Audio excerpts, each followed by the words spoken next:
For many Chinese, marriage has become an unaffordable luxury and a costly dream. The number of marriages in China has steadily declined since 2013, dropping by half in 10 years and reaching an all-time low in 2022. Although there was a rebound in 2023 after COVID lockdowns were lifted, divorces surged significantly. In fact, the total number of divorces grew 28% in 2023, outpacing the rise in new marriages by 2.3 times. It's not only difficult for many Chinese to get married, but even more challenging to stay married. Hi, welcome to Leisrealtalk. I'm Lei. Chinese men and women are not getting married. This worries not just their parents, but also the Chinese Communist regime. The CCP is very concerned about the fact that the birth rate has tanked, and the number of people getting married also has tanked. However, the trend isn't going to be reversed. 4 decades of the single-child policy and 4 decades of warped economic growth have put permanent dents in Chinese population.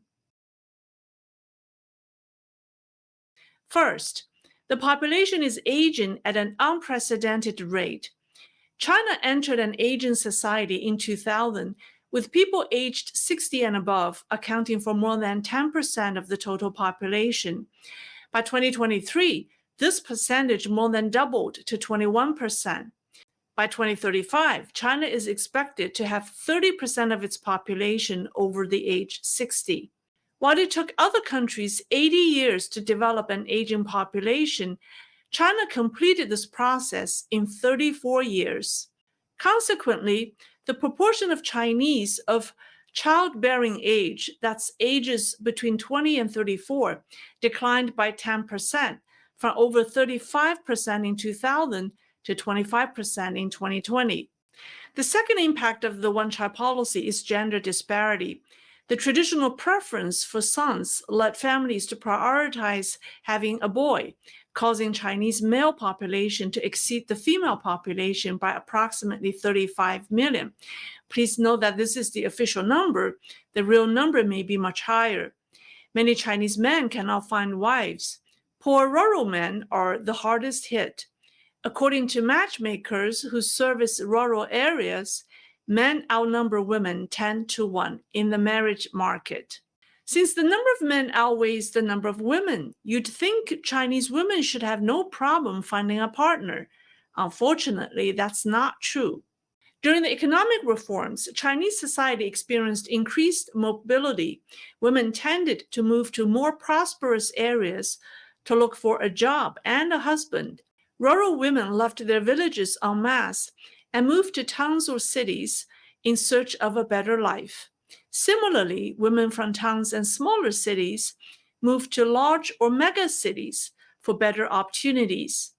This reallocation of resources has resulted in a situation where in rural areas where the desire to get married and have children is highest, many men are unable to find a woman and are destined to be bachelors for life. Meanwhile, in urban areas, women are concentrated and they compete for fewer eligible men. This has created a mismatch in which a large number of men in rural areas and a large number of urban women can find partners. Urban Chinese women are unwilling to date poor rural men. Chinese women with good education or high-paying jobs are the biggest victims in this population mismatch. Wealthy and accomplished urban men have an unlimited pool of women to choose from, while ordinary men are very limited in their choices. 年轻人为什么都不爱结婚？压力大，哪一方面的压力呢？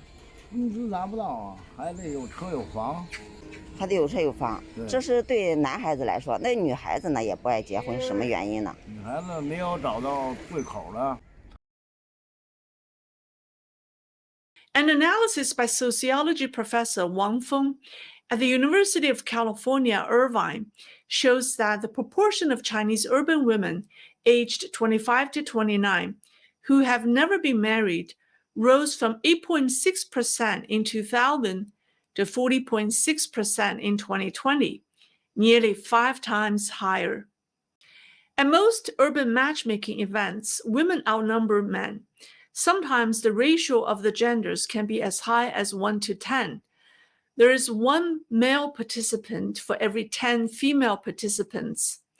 At a matchmaking event in Hangzhou in April this year, the majority of the attendees were women. The organizer invited the men to sit in chairs while the women walked in line in front of them. The phenomenon of a large number of women not finding a life partner is worrisome to their parents and the Chinese government. These women are mostly in large cities and over the age of 27. Age 27 is the demarcation line for Chinese women to get married. The Chinese call single women over 27 leftover women. Beijing leads in all Chinese cities in having the most leftover women, with an army of 800,000 strong, and the number is still rising. In wealthy cities such as Shanghai and Shenzhen, the number of leftover women is approaching 800,000.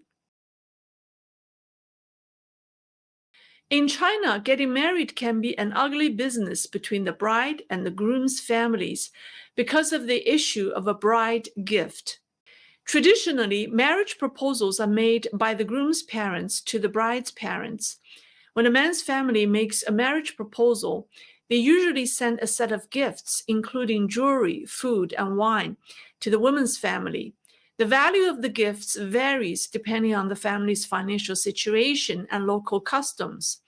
If the woman's family accepts the gifts, it means that they've accepted the marriage proposal. Out of graciousness, they return a small gift. Then the couple is considered engaged.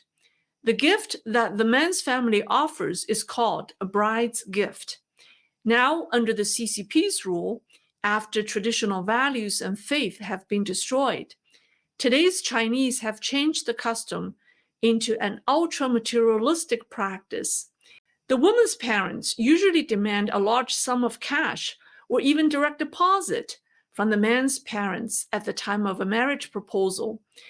The traditional goodwill gesture has become what I call an act of family merger and acquisition. According to a Chinese media report in 2023, Zhejiang province has the highest average bride gift at 220 yuan. Tibet and Hainan have the lowest average at 10,000 yuan. The national average is 70,000 yuan. The practice of a bride gift is very common. According to Chinese media, since 2000, approximately 79% of marriages in China involve the payment of a bride gift. Shandong province leads the country with over 89% of brides' family receiving gifts from grooms' families. In contrast, Shanghai has the lowest rate at 37%. Beijing fell in the middle with 51%. The amount of the bride's gift is first discussed by the couple and then agreed upon by both sets of parents. The negotiation can be long and cruel, as the next parody shows.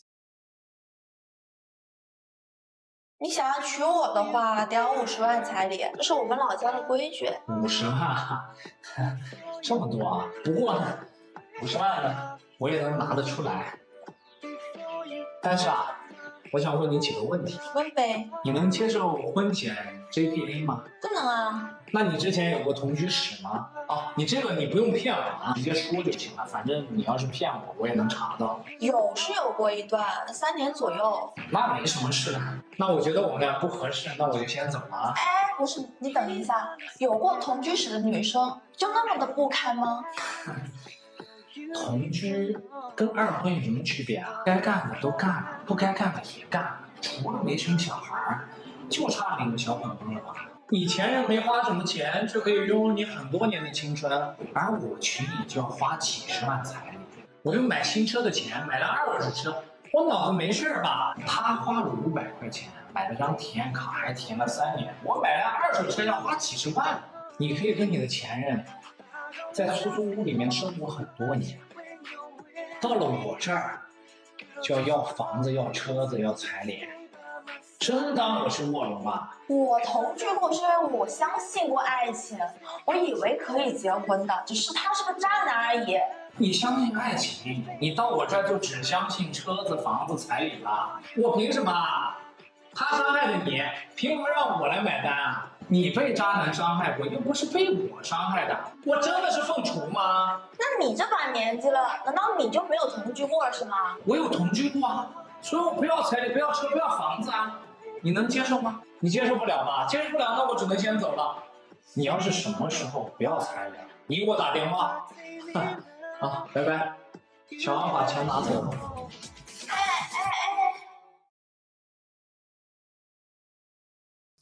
In addition to cash, the groom's family is often obligated to give the bride physical gifts. About 75% of people give jewelry, 43% give real estate, 41% include a car. Other gifts include expensive tobacco and alcohol, household appliances, and furniture.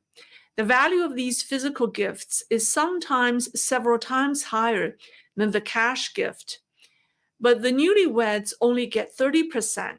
The other 70% is controlled by the bride's parents. Also, 64% of parents determine the amount of the gifts they demand for their daughters. The practice has put tremendous financial pressure on families that have sons. While 61% of women believe that the amount of the gift they receive matters, only 15% of men think it matters. Men believe that a reasonable bride gift is between 10 to 50,000 yuan, which is between $1,400 to $7,000, while women think it's between 50,000 and 100,000 yuan. Converted to U.S dollars, that's between 7,000 to 14,000 U.S dollars. Nearly half of the men think the bride gift custom should be abandoned, whereas 63% of women believe the gift proves the groom's sincerity in marrying her. These differing attitudes often lead to breakups and serious family conflicts, in which the in-laws are also involved. Data shows that over 40% of Chinese families have experienced conflicts related to bride gifts. I think these unnecessary financial disputes before marriage are a main reason why the Chinese divorce rate is climbing up. In a divorce, things can get very ugly when the groom's family demands the return of part of the bride's gift if it included real estate, cash, and a car. To avoid such troubles altogether, more and more young people don't want to get married. Young women don't want their parents to control their life. In this video, a young woman is seen riding a bicycle, holding a flag with words that say, "Mom, I seriously don't want to get married." This young man explains why he chose to be a four-no man. 是四不青年，不搞对象，不结婚，不买房，不要孩子。现在的恋爱成本太高了，所有的态度和诚意都得用钱来积累。连男带女都一样，只想着索取，不想着付出，只能同甘不能共苦。倒退10年前，我也可以为了这个所谓的爱情去义无反顾，但是现在没有钱是真不行。很多人恋爱前提就是得有房，但是这个现在房价太高了。也不是说我不努力啊，因为努力没有结果。现在内卷那么严重，比较无奈吧，更多的是因为无力去改变，而且拖欠的工资时间也挺长的了。信任危机已经出现了，就可能对这个世界更失望了吧。您多大今年？算30吧，反正我的目标就是再活30年，奔着60岁活。60以后呢，小病我就治，大病我等死。所以我不结婚，不要孩子。我最大的父爱就是不会让我的孩子来到这个世界。The high cost of marriage is another reason why so many Chinese women can't find a husband, because more and more men choose to be a four-nose man. Even China's Supreme Court recently felt obligated to do something about the country's ugly business of family merger and acquisition. On January 18th, the Supreme People's Court issued the provisions on several issues concerning the application of law in the trial of cases involving bride gift disputes, which regulates the scope of bride gift recognition, the principles of return, and more. The provisions took effect in February. However, the practice of bride gift has crossed the borders.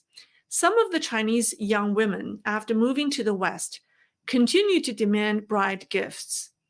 I heard a story about a Chinese woman who dated a European man. After a few years, they got serious and talked about getting married. One day, the woman asked the man's parents to give her and her parents a 6-digit amount of cash. I think it's in euro. The man broke up with her and sued her for fraud. You'd think it's the cultural gap between the East and West, but it's not. It's the gap we have with the warped Chinese culture today. This is why I have kept saying that what Chinese people need the most is to be reunited with their traditional culture and values. Without that, they pay a price, and so does the rest of the world. Now, about that woman who demanded money from her boyfriend's family In Europe, do you think he should spend some time helping her understand that demanding money from the parents of your boyfriend isn't appropriate? Depending on where she came from, she may or may not understand it. But do you think the man should still make an effort? Let me know what you think by leaving me in comments. That's all for today. I thank you for watching. Please subscribe for more, and I'll see you next time.